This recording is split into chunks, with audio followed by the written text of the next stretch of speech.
So guys, I'm doing mukbang. I have rice, and stew, mackerel fish.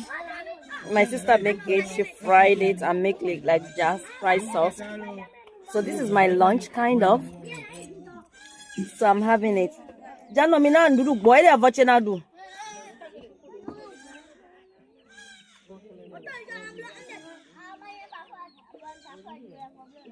Alice in Jalovesin. Timati lo abi. Pan metan lo abi. Timati lo. Baby bisha baby vesin. Ndanu ka pe me. Anta na mi konga lo. Wọ́n ko da ko lo meto e. Ko kan bo. Odo nyam lo fo na be yole dai. Okay, so she need there. Mo she need there.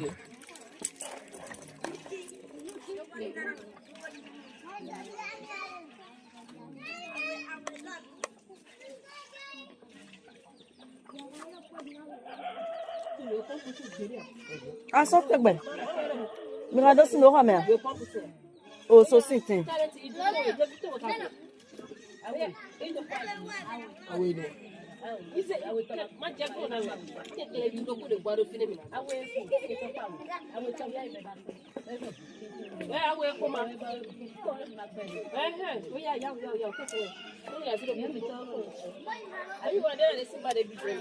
Ah, very media. Phone next door, you know, you know, how you pay bill. You know, you ding. Jana mi pinya. Ve. Mi era fo. No, you know, they pay bill. You know, you can go on.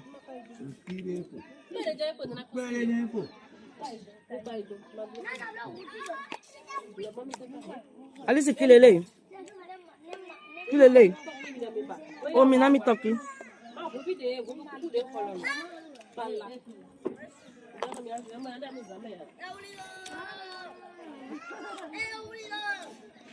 My stem mo nada milia. Tata je ko da gun la ndu de ko me ya. O su le si pe janu da so e lo. Janu mi. Okay, ya da. Mi so da be de ze na ba mi du so.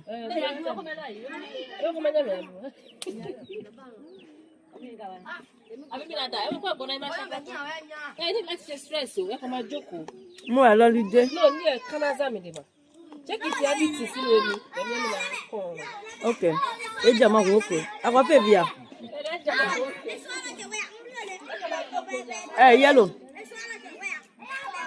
Ana simba na klalo na.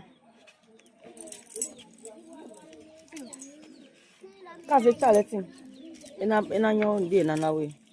Chaletin dran klalo. Okay. So let me go blow one. Muna baba ze tata na ko. To ni wona ko ngilo a. Ino didi alo na mi.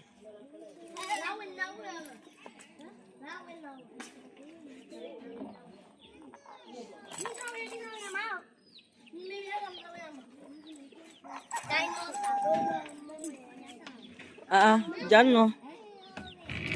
Yes, Jano soon. So, I want to wash my hands so I can eat my meat.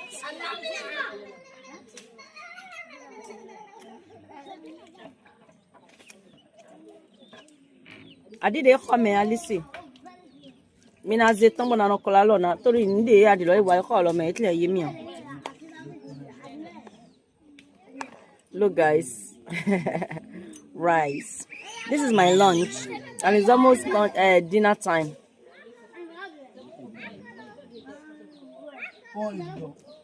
So mackerel with turkey.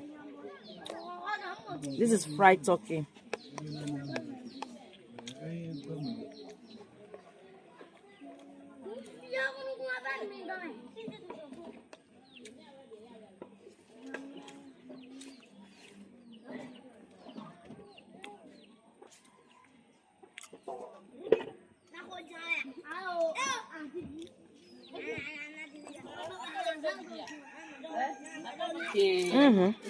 So you're not new.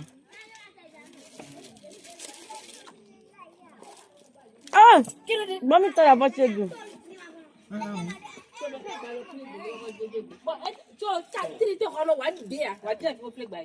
You can't mean like Glade can't look woman. I be more than a million. What do I know?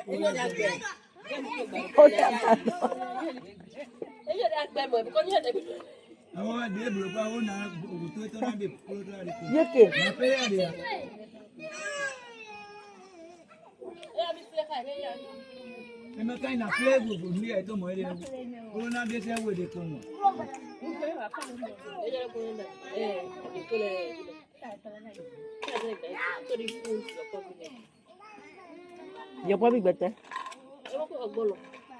Alors, you told you your probably and soon to your probably tell. Oh, you're not villain. No one do. Oh, okay, you go on.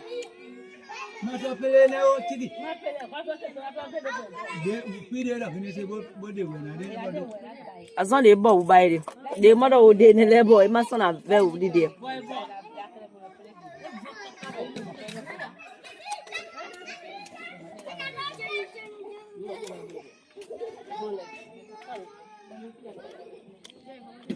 You mind so I call my mom. Eh? You mind so my work. And the also my way, no boy, you put the law, my put the law. So far, okay, I like it.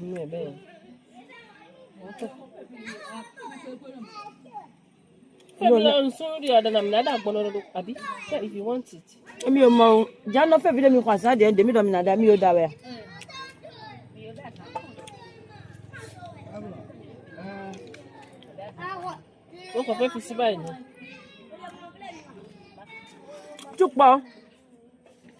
Chukpa, go away.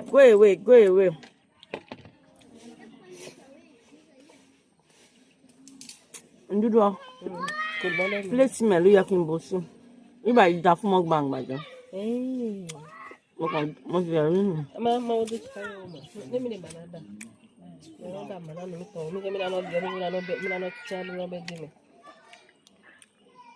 And I lie. Neck me can may not doubt one do teacher more for neck on me going. Oh, my stop. Oh, you are right. You man lonely. Ain't teacher that will already the other man already. But my lady, no man, no bed of monument. Your man didn't do one. Never imagine. But she man say one, so man fizzy belly. Okay. But you're totally not living up content. You come here. My big yellow video man more than the two of me fear being my demon. You do it all.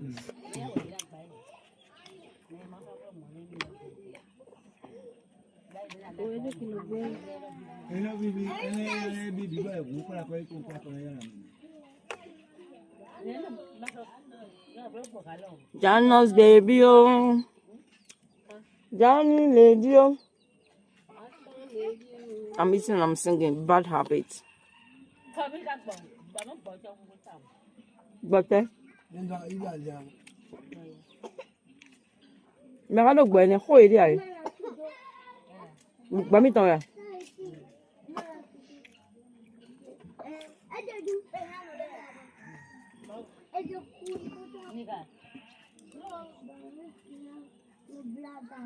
ali kalo ba ide po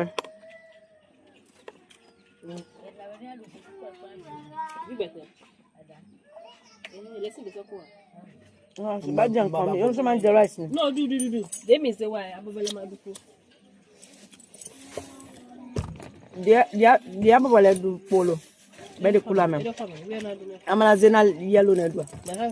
Yellow. Okay, is it? And the five days for So when he was telling you to point away, you didn't.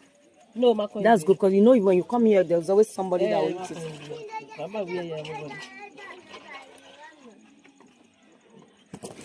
About what your man hold it dinner. Niado. I tell you, Can you imagine? And I do buy it. What the money? So ne, it was in do it.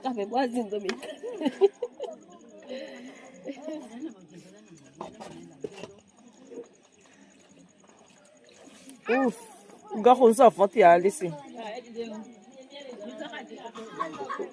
Jano. E ma lo de nse we amatle Jonah ton pe yo gbe fi egbe. Eye mra. So ne don yi na wa. Ka Jonah son san. So fe mi da ro mi ni egbe na idupo ile ipo. Sondo okay. They just ma do fi de mo na here. So fe de ka so bla suka wi ya. Pe just ni mo so. Let me just want to na so bla suka wi. Twin so ko moto ikote ya. But e fi de ko ka go nu ya ku to nu ya. Na so ko moto yi. So now we just neck boy dugbe. Ela vomit on do. Neck bo kono do avogbon e ko lo ma ye ni. O mi na gba e. Abi gali de mi do en mi no na ye. Okay guys, sorry. I got carried away. I know I was in mukbang and I was talking at the same time. So I finished eating, guys. Thank you for watching me eating my food, my lunch, like dinner. You guys, you know, I purposely sit here so you guys, I won't bore you because I know my mukbang is very boring. Yes, I purposely sit. My sister is laughing. I purposely sit here so you guys can see around what is going on. So this can keep you guys busy or interesting thing going on around behind my back. That's why you see they want to.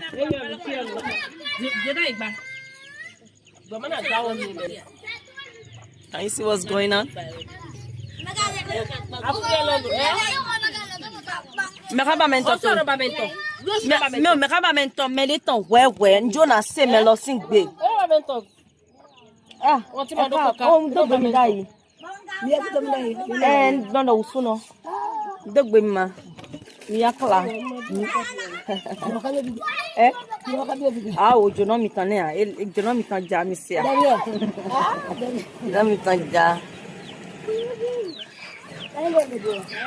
So I gave her some biscuits I share. I don't know whether you guys have seen the video. The biscuits I share among the kids. There are still many more. Yeah, I can't imagine. There's so many. My goodness. I wanted to buy two, but I was like, yay. How many children do you have in your village? But I'm like, okay, I didn't know there's this many. They didn't write it. How many do they have? They didn't write it. At least a candle unamu de blow. Akala lo. Nemu de pali lo me makande une. So ani awo mi tla do ene ho. De mo do kwendo e kana pe dia but no. Are you serious? 5 or 6 or 4. 1,000. Yes. Wow. Be when have you then?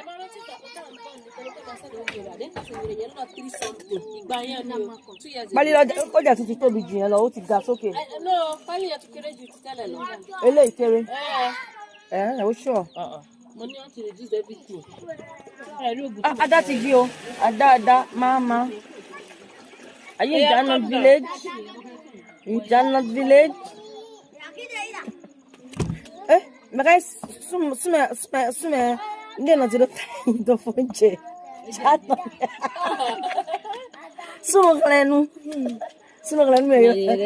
This is my mom. She just threw that. Oh, she come. I just see boom in front of me. I'm like, oh, what's going on? So you guys can see what is going on behind me. That'll keep you guys busy because me, I'm just saying, I'm just ranting. I'm just ranting. So you guys will see what's going on behind me. This can keep you guys. Oh, mama. Amarachi. Eat rice. Show you going quite on Amarachi. Amarachi.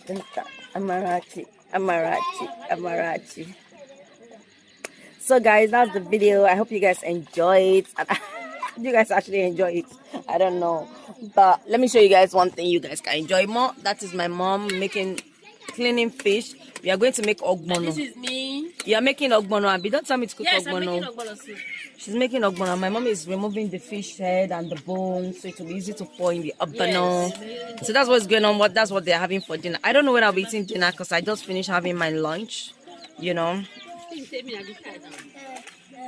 So this is the fish I'm using. Move it closer so they can see. Oh, come on. Oh. Alice, you can see we see. So guys, you see? Yeah. Yeah. At Delivery. I finish. One more.